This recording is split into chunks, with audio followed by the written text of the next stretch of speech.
अस्सलाम वालेकुम नाजरीन, आप देख रहे हैं नया पाकिस्तान और मैं हूं शहजाद इकबाल। वजीर आजम इमरान खान 5 साल मुद्दत पूरी करने वाले पहले वजीर आजम बनेंगे या ये 90 की दिहाई के बाद पहली हुकूमत होगी जिससे अपनी 5 साल मुद्दत पूरी करने से पहले ही घर भेज दिया जाएगा। मुल्क की सियासत और वजीर आजम के मुस्तकबिल के लिए अगले 24 से 48 घंटे इंतहाई अहम है।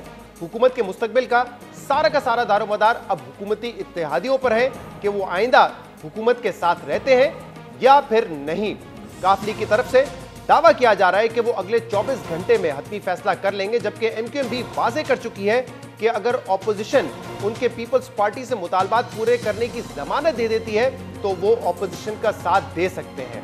एक तरफ हुकूमत मुसलसल इत्तेहादियों को कायल करने की कोशिश कर रही है।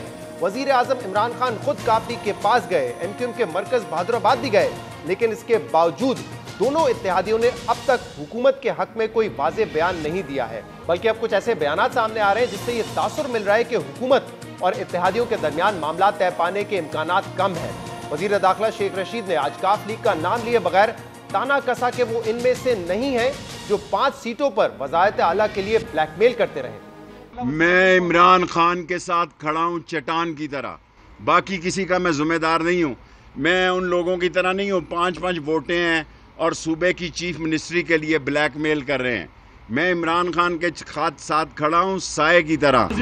बलूचिस्तान में आपने जाम कमाल की तरफ इशारा किया है 5 वोटों का, या मैंने पंजाब की सियासत की बात की है, मैं सूबों की सियासत नहीं करता भाईजान।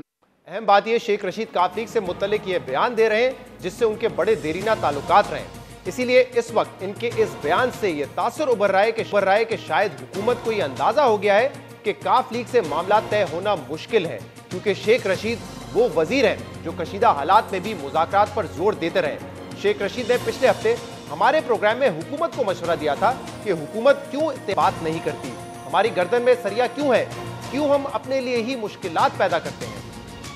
एमक्यूएम से बातचीत और उनके मसले का हल करने का हामी हो। जीडीए के पास भी जाना चाहिए, तरीन के पास भी जाना चाहिए, चौधरियों के पास जाना। हमारे में किस चीज की अकड़ है?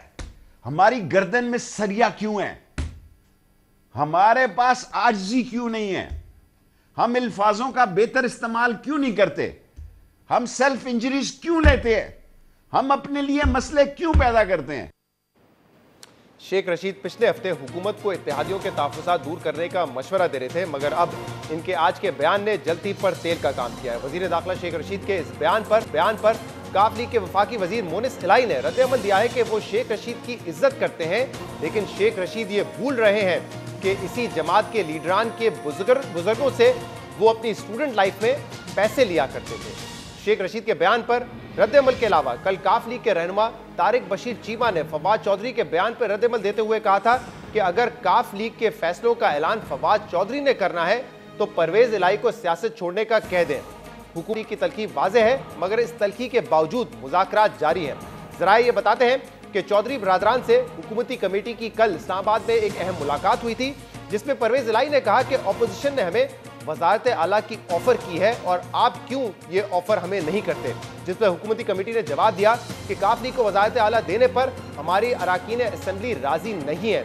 काफ लीग अगर पाकिस्तान तहरीक इंसाफ में जम हो जाती है तो आपके वज़ीर आला बनने पर एतराज़ नहीं होगा, जबकि दूसरा फॉर्मूला यह है कि हम ऐसा वज़ीर आला लाएं जिस पर आप और तरीन ग्रुप दोनों मुत्तफिक हो।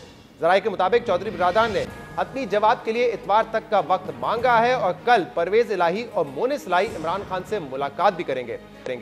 जबकि एमक्यूएम के आज के इजलास से मुतालिक ज़राए का यह कहना है कि एमक्यूएम ने इंतजार की पॉलिसी पर अमल करने का फैसला किया है। काफ लीग और एमक्यूएम के अलावा बलूचिस्तान अवामी पार्टी, जिसके 5 MNAs हैं, इसने भी अभी तक तहरीक अदम एतमाद की सूरत में हुकूमत का साथ देने का ऐलान नहीं किया है। इस हवाले से हमारे राब्ते करने पर BAP के रहनुमा खालिद मक्सी ने कहा है कि जमात ने फिलहाल हुकूमत का हिमायत का फैसला नहीं किया है, इस पर अभी पार्टी में मुशावरत जारी है, मगर हुकूमत पर एतमाद है कि इत्तेहादी हर सूरत में तहरीक अदम एतमाद में हुकूमत का ही साथ देंगे। गवर्नर सिंध इमरान इस्माइल और स्पीकर असद कैसर ने आज क्या दावा किया है, सुनिए। जिस दिन अदम एतमाद आया, आप देखेंगे हमारे इत्तेहादी और हमारे अपने MNAs पार्लियामेंटेरियन इमरान खान के साथ खड़े होकर इस अदम एतमाद को नाकाम बनाएंगे इंशाअल्लाह ताला। एक आदमी भी तहरीक इंसाफ का पूरे पाकिस्तान से सिंध समेत एक आदमी भी शॉर्ट नहीं होगा वज़ीर आज़म के अकाउंट में, ये मैं आपको वसूख से कह रहा हूँ, दावे से। हम उस दिन अब्सटेन करेंगे और इंतज़ार करेंगे कि देखते हैं कि कौन से ऐसे 10 या 12 माई के लाल हैं जो हमारी पार्टी को छोड़ के, जिनको वोट इमरान खान के नाम पे मिला है, उसे छोड़ के वो अपोजिशन के साथ उस असेंबली हॉल के अंदर एंटर होते हैं। हुकूमत के लिए तशवीश की बात यह है कि हुकूमत तो इत्तेहादियों की हिमायत का दावा कर रही है, मगर अब तक किसी भी इत्तेहादी ने हुकूमत की हिमायत का ऐलान नहीं किया है। हुकूमती इत्तेहादियों की मुशावरत के अलावा अपोजिशन जमातों ने भी शहबाज शरीफ की रिहाइशगाह पर पीर को मुश्तरका मुशावरती इजलास तलब कर लिया है। इन तमाम मामलों पर बात करेंगे, जिसके लिए सबसे पहले हमें ज्वाइन पाकिस्तान मुस्लिम लीग काफ के रहनुमा सेनेटर कामिल अली आगा ने। कामिल अली आगा साहब, बहुत बहुत शुक्रिया आपने हमें ज्वाइन किया।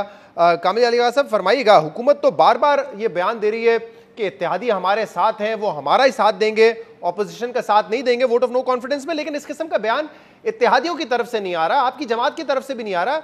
इस ताखीर की वजह क्या है? हुकूमत का हिस्सा तो आप हैं, तो क्यों नहीं फिर हुकूमत के हक में बयान दे रहे अब तक? देखिए, हमने कब बयान दिया है कि हमने हुकूमत का साथ छोड़ दिया है? हम तो वो पार्टी है जिसने हर मुश्किल वक्त में हुकूमत का साथ दिया है। अब हुकूमत की जमात का अपना शराजा बिखर रहा हो तो हमारी जमात ने तो कुछ अपना फैसला करना कि नहीं करना, क्योंकि हमारी जमात एक इंडिपेंडेंट जमात है, पीटीआई का हिस्सा तो नहीं है ना। जी, तो कामिल अली आगा साहब, क्या आपकी जमात को नजर आ रहा है कि मुकम्मल तौर पे शराजा बिखर रहा है, पीटीआई के अपने एमएनएस टूट के जा रहे हैं, या सिर्फ ये एक दावा है जो कि ऑपोजिशन की तरफ से किया जा रहा है? और मेरे भाई, मैं नहीं कह रहा, मीडिया सारे का सारा बता रहा है। पंजाब के अंदर 4 हिस्सों में बिखरी हुई है पीटीआई, केपीके में 3-4 हिस्सों में बिखरी हुई है पीटीआई। और इन हालात के अंदर हमें भी तो कुछ सोचना है ना। तो हम सोच बाजार के लिए अपनी मुशावरत कर रहे हैं, अपनी पार्टी के अंदर मुशावरत कर रहे हैं, और हमने इख्तियार दिया हुआ है चौधरी परवेज़ लाई को। अब तो अल्हम्दुलिल्लाह चौधरी शुजात हुसैन साहब भी काफ़ी हद तक सेहतयाब होके मैदान अमल में हैं, तो उनकी ज़ीरक क़यादत के अंदर फैसला हो जाएगा। इंशाअल्लाह जो भी फैसला होगा आपके सामने आ जाएगा। लेकिन कामिल साहब, आप कह रहे हैं कि फैसला जल्द सामने आ जाएगा, लेकिन बेचैनी तो बढ़ रही है ना। देखें, आपके पुराने साथी हैं शेख रशीद साहब, वो आज ये बयान देने पर मजबूर हो गए कि 5 सीटों वाली पार्टी जो है वो चीफ मिनिस्टर की पोजीशन के लिए ब्लैकमेल कर रही है। मैं ऐसा काम नहीं करूंगा। आपको पता है कि वो परवेज इलाही साहब हो, चौधरी शुजात साहब हो, उनके लिए बड़ी इज्जत से हमेशा बात करते हैं। अब ये बयान उन्होंने आज दिया है। शेख रशीद साहब का उनको जो थप्पड़ मुनस लाई ने रसीद कर दिया है, वो पहले उसका तो जवाब दे दें। वो तो वो शख्स है जो वसीले ढूंढता है और हमेशा मांगी टांगी की सियासत करता है, और हमेशा उसका वतीरा ये रहा है। अब इस वक्त देख लें, एक सीट के ऊपर ब्लैकमेलिंग करके वो इंटीरियर मिनिस्टर बना हुआ है, और वो कहता है कि अपना कोई दूसरी जमात ब्लैकमेलिंग कर रही है, चीफ मिनिस्ट्री के लिए कर रही है। हमारी जमात तो वो जमात है जिसको अभी 6 माह नहीं हुए थे पीटीआई की हुकूमत बने हुए, जिस वक्त हमें ऑफ़र हुई थी कि पंजाब की चीफ मिनिस्ट्री ले ले, लेकिन हमने ये कह के वो शुक्रिया के साथ वो ऑफ़र वापस कर दी कि हम एक मुआदे के पाबंद हैं, और हम पाबंद रहे, और हर मुश्किल वक्त में हमने साथ दिया। हमने तो किसी वक्त भी कोई ब्लैकमेलिंग नहीं की। हाँ, ये बात ज़रूरी है कि अपनी रिजर्वेशन हुकूमत के सामने रखते रहे। मैंने बार बार मीडिया के अंदर कहा कि करप्शन बढ़ती चली जा रही है, करप्शन का रेट जो है वो 10 गुना बढ़ गया है, महंगाई बढ़ गई है। मैंने कहा कि लॉ एंड ऑर्डर ख़राब होता चला जा रहा है, और मैंने कहा कि बेरोज़गारी बढ़ रही है, और महंगाई और सारे अजाब आवाम के ऊपर इस तरीके से मुसल्लत हो गया है कि उनका जीना हराम हो गया है। जी, तो इसके लिए कुछ करें और कर लें, ताकि हम कोई अपना मुंह दिखाने के काबिल हो आइंदा इलेक्शन के अंदर। कामिल साहब, ये आप कहते रहे, किसी वक्त भी बिल्कुल ठीक कह रहे हैं, अल्हम्दुलिल्लाह इनका साथ नहीं छोड़ा। अब अगर उनका अपना शराजा बिखर रहा है तो हमें तो कुछ फैसला करना पड़ेगा ना, और सोच विचार करनी पड़ेगी। उस सोच विचार के लिए आज भी मीटिंग हुई है, और कल भी मीटिंग होगी और जो क़यादत फैसला करेगी हमें उसके ऊपर अमल दरामद करना है। कामिल साहब, जो आप कह रहे हैं बिल्कुल मैंने सुना है, आप कहते रहे कि महंगाई बढ़ रही है और तमाम आप रिजर्वेशंस का इजहार पहले भी करते रहे, लेकिन एक वजारत से 2 वजारतें हो गई ना फिर इस दौरान आपकी, आप अपना हिस्सा काबीना में बढ़ा रहे हैं तहफ़्फ़ुज़ात के बावजूद। और मेरी जान, ये आपके इल्म की कमी है। अच्छा, जो बुनियादी तौर पे जो मुआदा था उसके अंदर दर्ज था कि 2 वजारतें वफाक में मिलेंगी, 2 वजारतें सूबे में मिलेंगी। हमने तो इनकार कर दिया था। आपने मुझे मीडिया के ऊपर सुना होगा कि मैंने मीडिया के ऊपर आके कहा कि हमने मूनस राई साहब की वजारत नहीं लेनी, आप हालात को ठीक करें, आवाम को डिलीवर करें, और फिर हमने नहीं मांगी। फिर आज खुद इमरान खान साहब ने मूनस राई साहब को बुलवा के उनको वजीर बनाया, और ये तो 4 माह पहले की बात है, ये कोई साल 2 साल पहले की बात नहीं है। कामिल अली आगा साहब, 3.5 साल उन्होंने वजीर नहीं बनाया मूनस राई को। कामिल साहब, 3.5 साल नहीं बनाया, आज भी मुशावरती, हालांकि मुआदे में शामिल था, हमारे ऊपर एहसान नहीं किया, हमारे साथ जो मुआदा था उसका हिस्सा था। कामिल साहब, आप कह रहे हैं मुशावरती और उसके बाद भी हुआ है, मूनस राई साहब ने वजारत लेके डिलीवर किया। उसके अच्छा, उससे कामिल साहब, सवाल तो उसके सुन लीजिए। अलावा तारक बशीर चीमा साहब ने जितनी अच्छी वजारत चलाई, अल्हम्दुलिल्लाह एक शिकायत आपके पास नहीं होगी, एक मीडिया की खबर नहीं होगी उसकी वजारत के मुतल्लिक। कामिल साहब, आपने कहा आज भी आपकी पार्टी का मुशावरती इजलास हुआ है, जरा अब कल जो है हतमी तौर पे ऐलान कर देगी काफली, क्योंकि सुनने में आ रहा है, जरा ये बता रहे हैं कि परवेज इलाही और मोनिस इलाही कल इस्लामाबाद में मुलाकात भी करेंगे वजीर आजम पाकिस्तान से। कतई तौर पे ये बात अभी तक मेरे इल्म में नहीं है और इसकी तस्दीक मेरी जमात की तरफ से नहीं है। ये किसने आपको बताई है खबर, मैं उसकी तस्दीक नहीं कर सकता। अच्छा, ये भी आप कह रहे हैं कि एक तो मसला ये कि उनकी अपनी जमात का शराजा बिखर रहा है, तो जाहिर सी बात है हम भी अपने ऑप्शंस देखेंगे। अब आप लोग कह रहे हैं कि आपको ऑफर आई थी ऑपोजिशन की तरफ से चीफ मिनिस्टरशिप लेने की, क्या ये ऑफर आप चाहते हैं कि हुकूमत की तरफ से भी आपको मिले, या हुकूमत ऐसी कोई ऑफर ऑलरेडी कर चुकी है आपको? देखें मेरे भाई, मैंने आज से 3 साल पहले की बात की है, जब हुकूमत को 6 माह नहीं गुजरे थे बने हुए, 4 माह गालबन हुए थे, उस वक़्त हमें ऑफ़र हुई थी। हमने पंजाब के अंदर चीफ मिनिस्ट्री लेने की बजाय अपने वादे के ऊपर अमल दरामद और पाबंद रहने की बात की, और उनको बड़ी खुश असलूबी के साथ उनको ये कहा कि क्योंकि हम वादा कर चुके हैं और हमारा करैक्टर ये है कि हम जो बात करते हैं उस पर अमल करते हैं, जो वादे करते हैं उनकी पाबंदी करते हैं, तो हम अपने करैक्टर को मजबूत रखना चाहते हैं। हमारा वतीरा ये नहीं है कि हम वादा इसके एक के साथ करें और फ़ायदा किसी से ले लें, ये हम नहीं करेंगे। उसके ऊपर उन्होंने भी इसको बात को तस्लीम करके हुए उन्होंने ये बात तस्लीम की कि आप तो आपकी क़यादत और आप इस बात के पाबंद है कि आपने वादा किया इसलिए पाबंद है। लेकिन अब तो हालात कुछ और है ना जी। हाँ, इसीलिए मैं पूछा हूं कामिल साहब, अब तो हालात कुछ और है। अब इन हालात में क्या ये आपकी डिमांड है कि हुकूमत आपको चीफ मिनिस्ट्री दे, ये डिमांड है आपकी क्या? और हमने तो किसी से भी कोई मुतालबा नहीं किया मेरे भाई, हमें तो खुद कोई ऑफर करता है तो हम उसके ऊपर सोच विचार करते हैं कि क्या मुल्क और कौम के फ़ायदे में है और क्या नहीं है। और जो लोग, देखें मेरी बात सुने, जो लोग खुद डिवाइडेड हो वो लोग हमें ऑफ़र करके क्या हमारी ज़ीरक क़यादत को कायल कर सकते हैं? हमने तो देखें इंडिपेंडेंट जमात है, अपना फैसला खुद करना है, अपनी जमात के लिए करना है, और आपका फैसला जो है वो कौम के लिए करना है। आपका फैसला इस डिमांड पे नहीं है कि हमें चीफ मिनिस्ट्री मिलेगी तो हम सपोर्ट करेंगे, आप उसके बगैर भी कर सकते हैं। किसकी बात कर रहे हैं आप? मैं कह रहा हूं कि हुकूमत से आप चाहते हैं कि चीफ मिनिस्टर बनाया जाए परवेज इलाही साहब को, तभी सपोर्ट करेंगे, या नहीं बनाया गया तब भी सपोर्ट कर सकते हैं आप उनको? आपको किसने बताया मेरे भाई? भाई मैं सवाल कर रहा हूं कामिल अली आगा साहब कि हमने हुकूमत अगर आप सर, अगर आपको सवाल दोबारा मैं रिपीट कर देता हूं, ये मुतालबा किया है, मैं कह रहा हूं कि क्या आपका ये मुतालबा है या इसके बगैर भी आप सपोर्ट कर सकते हैं?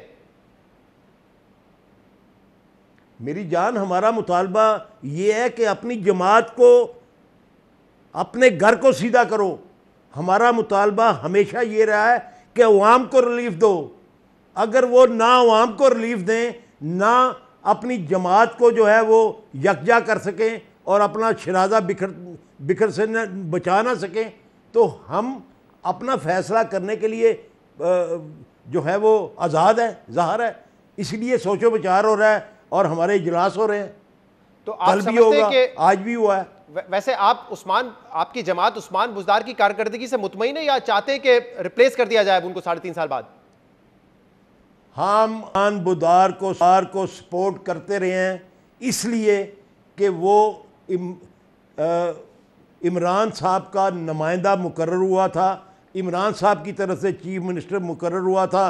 तो हम अपने ऊपर कतई तौर पे ये इल्ज़ाम नहीं लेना चाहते थे कि हमने उसको सपोर्ट नहीं किया इसलिए कि हम चीफ मिनिस्टर बनना चाहते हैं। हमने उसको हमेशा सपोर्ट किया और कोशिश की कि वो कामयाब हो और डिलीवर करे, लेकिन अगर नहीं कर सका और उसने पंजाब के अंदर 4 ग्रुप जो है वो तश्कील कर दिए और 4 ग्रुप उनकी जमात के अंदर जो है उसकी मुखालफत कर रहे हैं, तो हमारा क्या कसूर है मेरे भाई? हमने तो अपना फैसला करना है ना, हमने भी तो अपना सर्वाइवल ढूंढना है कि नहीं? कामिल साहब, आप बता दें। कामिल साहब, पहले आपने ये कहा था कि हमारा जो मुआहिदा है वो तो स्टेट के साथ है, रियासत के साथ है, तो आज भी ऐसा ही है? और क्या किसी रियासती इदारे की डायरेक्शन का तो आप इंतजार नहीं कर रहे?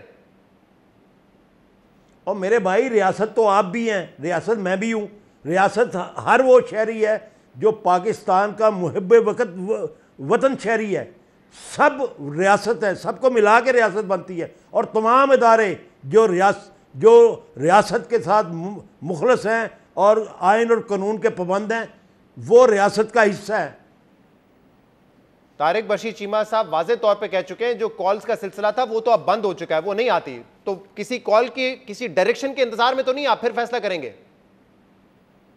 और कतई तौर पे हम कभी भी किसी कॉल का इंतज़ार नहीं करते।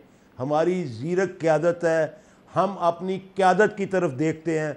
जो हमारी क़यादत हुक्म करती है, जो फैसला करती है, उसकी पाबंदी करते हैं। बहुत बहुत शुक्रिया। कामिल अली आगा साहब मौजूद थे, कह रहे थे इस बात को कंफर्म नहीं किया जा सकता, उनकी नॉलेज में एटलीस्ट ये बात नहीं है कि कल परवेज़ इलाही साहब की और मोनिस इलाही की कोई वज़ीर आज़म इमरान खान के साथ मीटिंग है या नहीं। ये बात वो कंफर्म कर रहे हैं कि अगले चंद दिनों में फैसला जो है वो सामने आ जाएगा। एमक्यूएम पाकिस्तान ने भी 2 रोज़ पहले पीपल्स पार्टी के वक्त से मुलाकात की थी, जो उनकी डिमांड्स हैं और जो वो गारंटी चाहते हैं, इस पर हम बात करेंगे। पीपल्स पार्टी के रहनुमा सईद गनी हमारे साथ होंगे एक ब्रेक के बाद।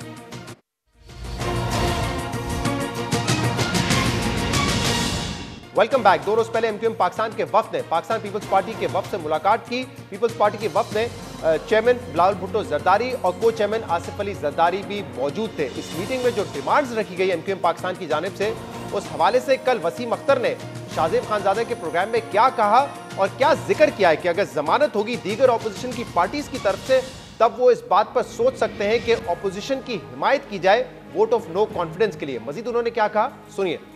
झुकाव है कि ये जो हमारे रिक्वायरमेंट्स हैं, हमारी जो डिमांड्स हैं पब्लिक से रिलेटेड, ये जो इंप्लीमेंट करेगा उधर झुकाव है हमारा।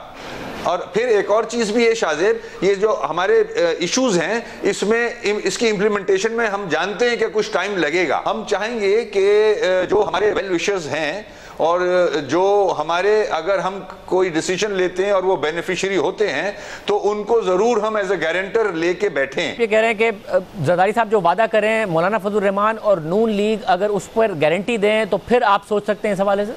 एग्जैक्टली, बिल्कुल हमारे यहाँ यही एक सोच पाई जाती है कि अगर ये बड़े पॉलिटिशियंस इसकी हामी भरें कि ये इन लेटर एंड स्पिरिट इम्प्लीमेंट होगा तो हम उस तरफ जा सकते हैं।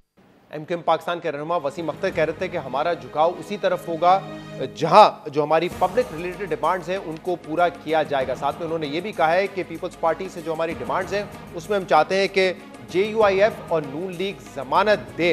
इस पर मजीद बात करेंगे, जिसके लिए हमें ज्वाइन किया है पीपल्स पार्टी के सीनियर रहनुमा सईद गनी साहब ने। सईद गनी साहब, बहुत बहुत शुक्रिया। जो मीटिंग हुई एमक्यूएम पाकिस्तान और पीपल्स पार्टी के वफ्द के दरमियान, उसमें आप भी मौजूद थे। डिमांड्स रखी गई एमक्यूएम पाकिस्तान की तरफ से कि शहरी सिंध के लिए नौकरियों में 40% का जो कोटा है उसको इंप्लीमेंट करवाया जाए, बाइख्तियार बल्दियाती निज़ाम हो और सूबाई मालियाती कमीशन का क़याम हो। अब ज़रा बताइएगा, जो ये मीटिंग्स में डिमांड सामने रखी गई है, पीपल्स पार्टी का इस पर क्या मौक़िफ़ है? क्या आप ये डिमांड्स मानने के लिए तैयार हैं? उनकी तरफ से भी काफ़ी एक ग़ालिबन 6 रुकनी डेलीगेशन था जी, और पीपल्स पार्टी की तरफ से भी तकरीबन 6 अफराद थे, जिसमें बिलावल साहब भी थे और आसिफ साहब भी थे। मैं एक चीज़ तो आपको बता दूं कि मीटिंग जो हुई वो बहुत अच्छे माहौल में हुई और दोनों तरफ से जिन ख्वाहिशात का या जिन जज्बात का इजहार किया गया उससे बड़े पॉजिटिव सिग्नल्स थे, बड़ी अच्छी चीज़ थी वो। एक चीज़ की रियलाइजेशन हमें भी है और एमक्यूएम को भी थी कि एमक्यूएम और पीपल्स पार्टी की लड़ाई की वजह से सूबा सिंध को बहुत नुकसान पहुंचता है जो नहीं पहुंचना चाहिए, और हमारी एक अच्छी वर्किंग रिलेशनशिप होनी चाहिए। इस चीज़ से हटकर भी कि नो कॉन्फिडेंस के मोशन से हटकर भी एक अच्छी हमारे ताल्लुकात होने चाहिए। अच्छा, जहाँ तक मुतालबात की बात है ना, देखिए मैं थोड़ी सी वजाहत कर दूँ कि ये जो 40% कोटे की बात की गई, इसे तासुर ये जा रहा है कि शायद 40% कोटा कोई एमक्यूएम ने मांग लिया था। ऐसी बात नहीं थी। उन्होंने जो बात की बड़ी फेयर थी कि सिंध में आपको पता है कि अर्बन रूरल की जो कोटा है वो 40-60% है, हर चीज़ में, जॉब्स में भी, हर चीज़ में। तो उनका ये ख्याल था कि जो 40% कोटा अर्बन एरियाज का है उस पर इम्प्लीमेंट नहीं हो रहा लेटरल स्प्लिट। अच्छा, उस पर हमने कहा कि बिल्कुल हम बैठ के बात कर सकते हैं, होना चाहिए। मतलब अगर एक चीज़ हमने तय नहीं की, हमसे बहुत पहले से तय हुई है, कॉन्स्टिट्यूशन के अंदर है, तो हमें उस पर अमल दरामद करना चाहिए और हम उस पर अमल दरामद करने को तैयार हैं। तो ये तासुर अगर कहीं से आया कि जी एमक्यूएम ने 40% नौकरियां मांगी, तो ये गलत है। उन्होंने अर्बन एरियाज का जो 40% कोटा था उसको यकीनी बनाने की बात की थी। दूसरी जो बात आपने कही लोकल गवर्नमेंट के निज़ाम की, उस पर हमने उनको बिल्कुल बताया और ये कुछ उनके इल्म में भी है कि एक तो 2013 के कानून में पहले ही हमने कुछ तरामी, उसके बाद जो सुप्रीम कोर्ट का फैसला आया उस पर हमने उन्हें बताया कि सुप्रीम कोर्ट के फैसले की रोशनी में हम लोकल गवर्नमेंट के कानून को बेहतर बनाने के लिए बिल्कुल तैयार है। उस पर पहले ही असेंबली के अंदर भी चीज़ आई, एक कमेटी भी बन चुकी है और उस पर हमें कोई एतराज़ नहीं है। और उस पर एमक्यूएम ने भी एग्री किया कि सुप्रीम कोर्ट के फैसले की रोशनी में अगर उस पर तरामीम होती हैं तो उस पर उन्हें कोई एतराज़ नहीं। लेकिन जिस तरह अभी आपने सुनाया क्लिप वसीम अख्तर साहब का, उन्होंने कहा कि ये चीज़ें फौरी तौर पर तो होने वाली नहीं है ना, इस पर हम आगे जाकर बैठेंगे, चीज़ें मीटिंग्स होंगी, डेफिनेटली लीडरशिप की सतह पर नहीं होगी, हमें जिम्मेदारी दी जाएगी या किसी और को दी जाएगी, तो वो बैठकर इन तमाम चीज़ों को हम तय कर लेंगे। तो मेरा ख्याल ये है कि जो मीटिंग अच्छे माहौल में हुई। जो बाकी दूसरी बात आपने कही, उन्होंने कहा कि गारंटर जो है वो कोई होंगे। ये पहले तो बताइएगा कि क्या मीटिंग में भी इस किस्म की बात हुई थी आप लोगों के सामने, आसिफ अली जरदारी साहब के सामने, बिलावल भुट्टो जरदारी के सामने, कि हमें क्योंकि एक ट्रस्ट डेफिसिट रहा है तो कोई गारंटर चाहिए होगा इस बात का जो कहे कि हाँ ये जो मुतालबात हैं उनके, जिस पर आप अग्री कर रहे हैं, उसकी लेटर एंड स्पिरिट इम्प्लीमेंटेशन भी होगी? नहीं, मीटिंग में ये बात तो नहीं हुई थी कि कोई जमानत होगी या कोई जमानत इस बात की देगा। अलबत्ता एक चीज़ ज़रूर है और वो सबको पता है कि इस वक्त जो नो कॉन्फिडेंस का एक मोशन है वो पीपल्स पार्टी की तरफ से सिर्फ नहीं है, उसमें PMLN भी है, JUIF भी है, ये 3 बड़ी पार्टियां हैं, उसके अलावा कुछ छोटी जमातें भी उसका हिस्सा हैं। तो जाहिर है एमक्यूएम जब बात करेगी तो सिर्फ पीपल्स पार्टी से नहीं होगी, सिर्फ नून से नहीं होगी, सिर्फ JUI से नहीं होगी, ये तमाम जमातें मिलकर कर रही हैं। और आपको इल्म है कि जिस तरह आसिफ अली जरदारी साहब से जब हमारी मीटिंग ख़त्म हुई एमक्यूएम की, तो उनकी दोबारा मीटिंग JUIF के साथ भी हुई और उससे पहले गालिबन PMLN के साथ उनकी एक मीटिंग हो चुकी थी। तो मुझे नहीं पता कि उन मीटिंग्स में उन्होंने क्या बात कही, लेकिन एक बात मैं बता दूं आपको पीपल्स पार्टी की तरफ से कि हमारी आपस में भी जो चीज़ें तय हुई हैं कि उसमें यही है कि जो कमिटमेंट हम करेंगे, जिस बात पर हम तय करेंगे कि हमने आगे किस तरह चलना है, उस पर हम कोशिश करेंगे कि मनोन अमल हो और जो वादा हम करें उसको हम पूरा करें। और एक बात फिर कह रहा हूँ कि ये जाहिर है कि, और वसीम अख्तर साहब ने भी कहा, ये इमीडिएटली होने वाली चीज़ें नहीं है। हाँ। कुछ चीज़ें अगर वो इमीडिएटली होने वाली होंगी तो वो भी हो जाएंगी, लेकिन बाकी चीज़ों में देखिए बाकियों से भी उनकी मुलाकात हुई है, लेकिन ये तमाम मामला जो है सिंध हुकूमत से रिलेटेड है। यहाँ पे सिंध हुकूमत ही दे सकती है अगर मालियाती कमीशन की बात हो, बाइख्तियार बल्दियाती निज़ाम की बात हो। तो आपको एतराज़ है इस पर अगर मौलाना फजल रहमान, पाकिस्तान मुस्लिम लीग नून, काफ लीग ये गारंटर बन जाए पीपल्स पार्टी को, काबिल कबूल है ये? जब मैं खुद कह रहा हूं कि जो बात हम कह रहे हैं हम उसको करने को तैयार हैं, तो वैसे तो गारंटी की कोई जरूरत नहीं है, लेकिन जाहिर है कि 3 जमातें जब मिलकर बैठेंगी, जो भी कमिटमेंट होगी अगर वो तीनों की तरफ से होगी और उसको पूरा करना हमारी जिम्मेदारी होगी, तो हम यकीनन उसको पूरा करेंगे। एमक्यूएम का तो एतराज ये है ना कि पीपल्स पार्टी तो कई मर्तबा कह चुकी है, वादे कर चुकी है, तो ऑब्वियसली उन पे तो ट्रस्ट नहीं किया जा सकता, इसीलिए वो गारंटर की बात कर रहे हैं ना। नहीं, मेरा नहीं ख्याल है। देखें, जो मैं फिर कह रहा हूँ कि मीटिंग जो हुई वो बड़े अच्छे माहौल में हुई है। हाँ। उसमें ऐसी कोई चीज़ नहीं हुई, लेकिन एक चीज़ मैं फिर हमेशा कहता हूँ, ज़ाहिर हर समझदार आदमी जो है वो बात को महसूस भी करता है कि अच्छे काम के लिए अगर आप 1 दफा 2 दफा 3 दफा नाकाम भी हो जाए ना, तो आपको अटेम्प्ट्स करते रहने चाहिए।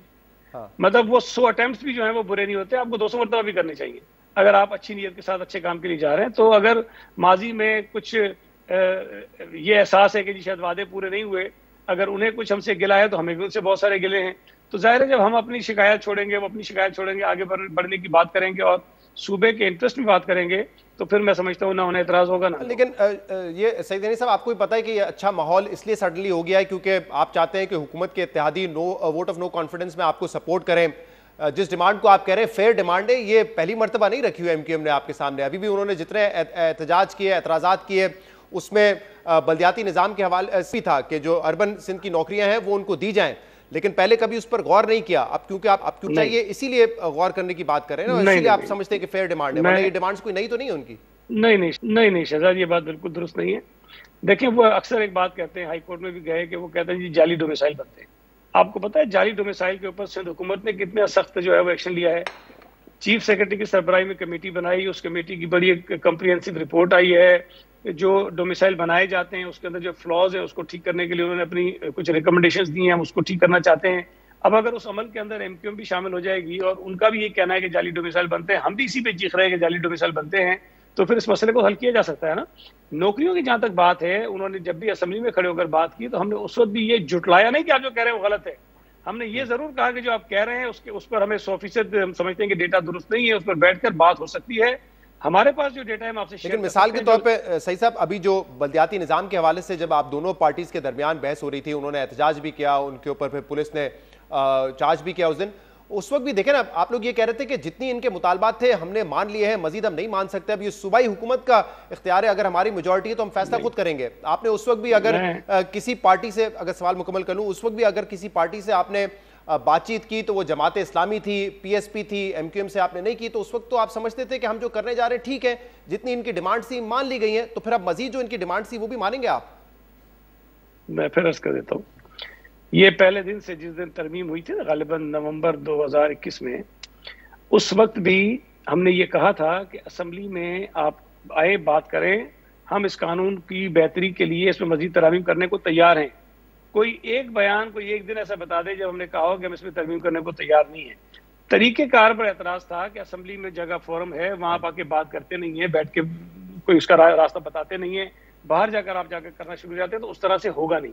अब अगर ये इत्तफाक हो जाता है कि जब हमने बैठ के बात करनी, और कमेटी पहले बन चुकी है, मैं आपको बता रहा हूँ कि असेंबली में जो लास्ट सेशन हुआ था उसमें जब हुकूमत ने कुछ तरामीम प्रपोज की तो वो रेफर हुई है कमेटी को, और कमेटी बनाई गई है जिसमें अपोजिशन की तमाम जमातों की नुमाइंदगी है और हुकूमत की तरफ से भी नुमाइंदगी है। तो अगर उस कमेटी के जरिए या हमारी अगर कोई आपस में अंडरस्टैंडिंग हो जाती है तो एमक्यूएम और पीपल्स पार्टी बैठकर उस पर बात कर सकते हैं। हमने कभी भी ये नहीं कहा कि हम बैठकर उस पर बात करने को तैयार नहीं है।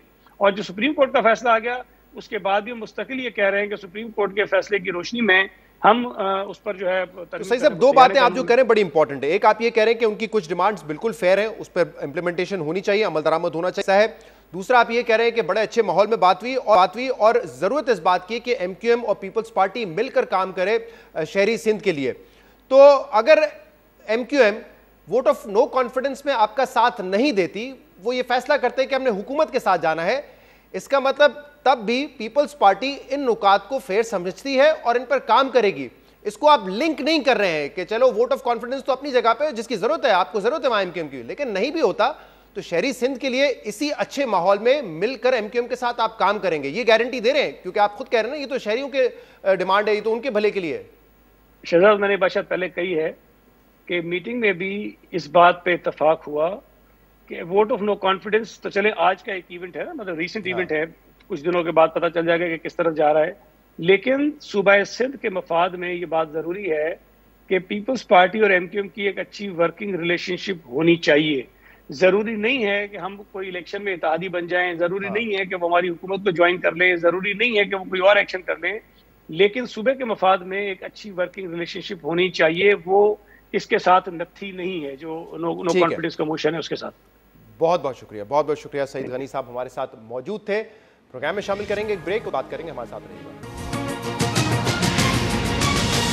Welcome back. हुकूमत ने सियासी माहौल में हलचल के दौरान फरवरी के आखिर में अवाम के लिए पेट्रोल, डीजल और बिजली की कीमतों में कमी का ऐलान किया था और हुकूमत ने 246 अरब रुपए के इस रिलीफ पैकेज पर कहा था कि इससे IMF का प्रोग्राम मुतासिर नहीं होगा।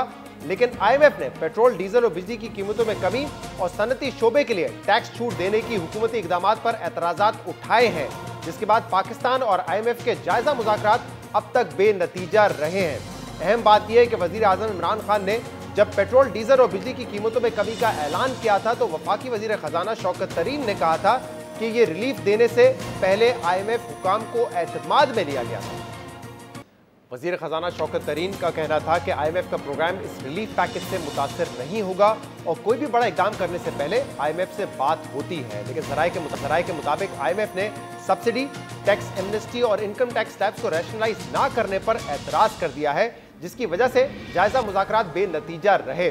ज़राए के मुताबिक मुज़ाकरात में पेशरफ्त ना होने की वजह यह है कि IMF बोर्ड को लगता है कि इस्लामाबाद कमिटमेंट की पासदारी नहीं कर रहा। मुज़ाकरात में IMF के अमले ने पेट्रोल, डीजल और बिजली की कीमतों में कमी के साथ साथ सनती शोबे के लिए टैक्स एमनेस्टी या छूट देने पर एतराज उठाए हैं। इसके साथ साथ IMF का पर्सनल इनकम टैक्स की स्लैब्स 11 से कम करके 4 करने का मुतालबा भी मुज़ाकरात में रुकावट की वजह करार दिया जा रहा है। अहम बात यह है कि IMF ने यह शर्त भी रखी है कि पाकिस्तान किसी किस्म के टैक्स छूट नहीं देगा और ये एक मुसलसल स्ट्रक्चरल बेंचमार्क का हिस्सा है। लेकिन हुकूमत ने इसकी खिलाफ वर्जी की, जिसके लिए अब 7वें जायजे की तकमील और अगली किस्त के इजरा के लिए IMF के एग्जीक्यूटिव बोर्ड से एग्जेम्पशन की जरूरत होगी।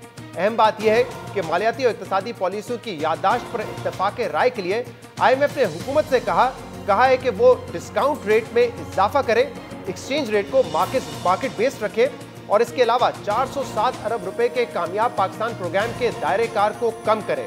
अहम पॉलिसी उमूर पर तातुल की वजह से मुज़ाकरात में पीर तक तौसीक कर दी गई है। 6 अरब डॉलर के एक्सटेंडेड फैसिलिटी फंड की 7वें जायजे पर गुफ्तगू का आगाज 4 मार्च से हुआ था। पाकिस्तान को अब तक 6 अरब डॉलर के IMF प्रोग्राम में से 3 अरब डॉलर मौसूल हो चुके हैं। इस मामले पर हम मजीद बात करेंगे, जिसके लिए हमें ज्वाइन किया है सीनियर सहाफ़ी शहबाज राना ने। शहबाज, बहुत बहुत शुक्रिया ज्वाइन करने के लिए। ये तो शौकत तरीन ने कहा था जब ये रिलीफ पैकेज अनाउंस किया गया, लेकिन अब जो बेनतीजा रहे हैं IMF से मुज़ाकरात हुकूमत पाकिस्तान के, उसके हवाले से यही बताया जा रहा है। एक तो इशू सब्सिडी पैकेज है जो कि 246 अरब रुपए का था, टैक्स एमनेस्टी जो दी गई इंडस्ट्रियल सेक्टर में, क्या यही वजह है जिसकी वजह से बेनतीजा रहे मुज़ाकरात? जी शहजाद साहब, बिल्कुल ये दो बड़ी वजूहात हैं। अभी इनका हतमी राउंड मंडे को IMF के साथ एक्सपेक्टेड है, ऑल्दो जो इनका ओरिजिनल स्केड्यूल था उसके मुताबिक तो ये जुमे को ये टॉक्स कंप्लीट हो जानी थी। देखिए, दुनिया बड़ी छोटी सी है, आप आज कोई बात करते हैं तो वो कल आपके सामने आ जाती है। शौकत तरीन साहब का जो बयान था गालिबन कामरान खान साहब के शो के ऊपर जी कि हमने उनको एतमाद में लिया, ऐसा नहीं है। जो मेरे ज़राए ने मुझे बताया कि उस दिन जिस दिन प्राइम मिनिस्टर साहब ये पैकेज अनाउंस करने जा रहे थे तो इन्होंने अर्ली मॉर्निंग IMF को बताया था, लोकल ऑफिस को, जी कि हमारा ये इरादा और हम ये करने जा रहे हैं। तो उन्होंने कहा था will get back to you. That does not mean कि उनकी एंडोर्समेंट शामिल थी। तो अगर ऐसी बात होती तो अब तक आपकी जो टॉक्स हैं वो कंक्लूड हो जाती। प्राइमरीली बात यह है कि IMF ने जो पिछला पाकिस्तान से मिनी बजट पास करवाया था 360 अरब का, और उसके पीछे भी यही चीज़ थी कि जिस तरीके का बजट जून में आया था, IMF के ख्याल में उस बजट की वजह से पाकिस्तान के जो प्रोग्राम के टारगेट्स थे वो अचीव नहीं हो सकते थे, अनरियलिस्टिक थे। उन्होंने कहा जी उसका फिर करेक्टिव मेजर्स उन्होंने आपसे दिलवाए, जिसकी वजह से आवाम के ऊपर बेतहाशा बोझ पड़ा। तो आप अब 14 जनवरी को आप मिनी बजट लेके आए, लोगों की आपने कमर तोड़ी, आपने पेस्ट्रीज, बच्चों का दूध और कोई आपने ऐसी खाने की चीज़ छोड़ी नहीं जिसके ऊपर आपने टैक्स ना लगाया हो, और फिर आप 1.5 माह के बाद आप उन चीज़ों को रिवर्स कर रहे हैं। तो IMF का यहाँ पे पोजीशन बिल्कुल ठीक है। अगर आप मेरे से भी क्या IMF इस वक्त इनके साथ ज़्यादती कर रहा है, IMF इनके साथ ज़्यादती नहीं कर रहा। IMF सिर्फ इनको ये कह रहा है कि आपने 1.5-2 माह पहले हमसे जो कमिटमेंट की थी आप उनको पूरा कर दो, एक चीज़। दूसरा, और लास्ट जो उनकी रिपोर्ट आई थी उसमें ये एक इशू भी था कि जो स्ट्रक्चरल चेंजेस की जाती है उसमें कंटिन्यूटी होनी चाहिए, ये नहीं कि पॉलिटिकल मेजर्स की वजह से आप उनको रिवर्स कर दें। ये बिल्कुल ये बात ठीक है, बल्कि हमारी एक ऑफ द रिकॉर्ड डिस्कशन भी IMF के साथ हुई थी इस प्रोग्राम के रिव्यू शुरू होने से पहले। तो हमने उनसे पूछा था कि आपका हुकूमत पाकिस्तान के लिए क्या पैगाम है, तो वो एक ही बात कह रहे थे, स्टे फोकस। उन्होंने बार बार एक ही बात की, स्टे फोकस, स्टे फोकस। यहाँ पे ये बजाय कि उसको फोकस करते, चीज़ों को कंसोलिडेट करते, इन्होंने फैलाना शुरू कर दिया। और एक तरफ तो ये PMLN को ब्लेम करते हैं कि आप लैंड माइंस बिछा जाते हो इलेक्शन से पहले। खुद जो वज़ीर-ए-आज़म इमरान खान साहब इस वक्त कर रहे हैं, इसे लगता नहीं है कि इनको ये इत्मीद है कि अगस्त 2023 तक वज़ीर-ए-आज़म पाकिस्तान रहेंगे। अगर इनकी PTI को इतना इत्मीद हो कि इनकी हुकूमत रहेगी तो जिस तरह की लैंड माइंस इन्होंने बिछाना शुरू कर दी, कभी भी ना बिछाएं। अच्छा, ये बताएं शहबाज, क्योंकि इसी इंटरव्यू में और इसके अलावा दीगर जो PTI का रहनुमा है वो ये कह रहे हैं कि IMF हमें देता है टारगेट फिस्कल डेफिसिट का, एक्सपेक्टेड ये है कि रेवेन्यू जो है वो टारगेट को मैच करेगा या शायद उससे एक्सीड कर जाए। फिर शौकत तरीन साहब ने इसी इंटरव्यू में कहा था कुछ कटौती हम पीएसडीपी में करेंगे, एहसास फंड से हमारे पास कुछ क्वेश्चन है, आईएमएफ ने जो कोविड के लिए फंड दिया था उसमें से पैसे बचे हैं और ऑयल कंपनीज का 3-4 साल का डिविडेंड है, तो वो अगर हमें मिल जाता है तो इससे वो कह रहे हैं कि हम जो अपना फिस्कल डेफिसिट का टारगेट है वो अचीव कर लेंगे। अगर ऐसा होता है तब भी आपको लगता है कि आईएमएफ को इशू होगा कि आपने पेट्रोल डीजल या बिजली की कीमतों में कमी क्यों की है? नहीं, मैं इसका वन बाय वन जवाब देता हूँ। देखिए, आईएमएफ के साथ जो हमारा मुआहदा हुआ छठे रिव्यू का, उसके तहत 30 जून 2022 को हुकूमत पाकिस्तान ने उनको प्राइमरी सरप्लस देना है 25 अरब रुपए का, कर्ज़ों के ऊपर सूद की अदायगी और बाकी कुछ अखराजात के बाद जो बाकी हुकूमत के पास पैसा बचेगा उसके अखराजात से 25 अरब रुपया ज़्यादा होना चाहिए। अभी जो मैंने कल रिपोर्ट किया, परसों एक्सप्रेस ट्रिब्यून के लिए, फिर मैंने प्रोग्राम में भी डिस्कस किया, हुकूमत की अब जो अपनी इंटरनल असेसमेंट है, डॉक्यूमेंटेड चीज़ है, मैंने रिपोर्ट की है 665 अरब रुपए का प्राइमरी डेफिसिट होगा 30 जून का। ये मिनिमम है, हमने 25 का सरप्लस देना था, यहाँ पे 665 अरब रुपए के खसारे की बात है। तो फिर अगर कोई इम्पैक्ट नहीं है इस पैकेज का तो 665 अरब रुपया क्यों? एक चीज़।